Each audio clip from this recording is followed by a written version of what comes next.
Hi guys! So kakauwi ko lang galing New York. Charot! Punta kami SM. And ayan, binilan ako ni Layla Durin ng balorts. Ang hilig ko sa balot, be. Ayan, mainit-init pa siya. So, kainin natin. Malamang.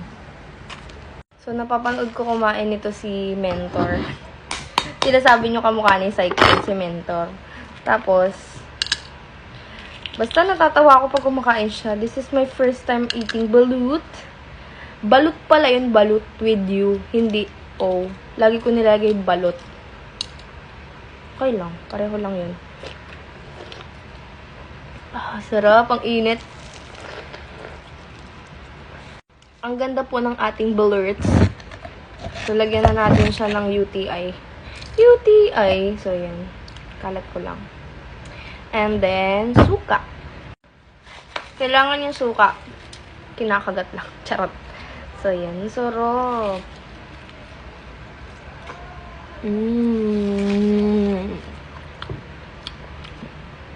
Si Mentor ko kumakain ito. Mentor ko dyan. Iniisa-isa niya, vibes! For the torture ang first. So, yan. Lagyan ulit natin asin. Kasi kulang yung asin natin.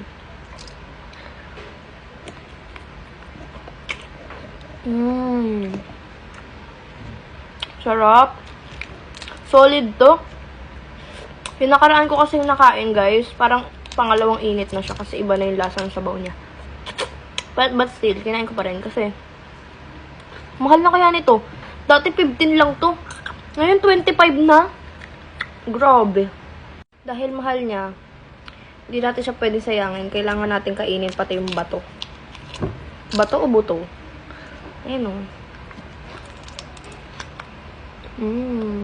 Alam niya ba, guys? Syempre hindi. Parang malalaman, di ko pa naman sinasabi. Cherries.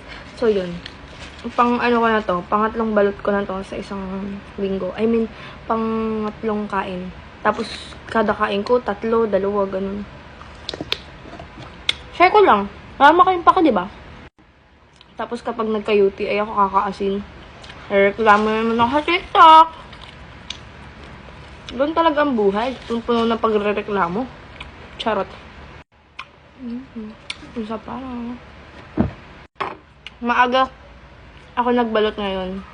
Kaya mayroon pa kayong oras para bumili. Diba? Mahal na mahal ko kayo eh. Ito time-lapse. Hindi ko na ito time-lapse. Isang kainan na lang to.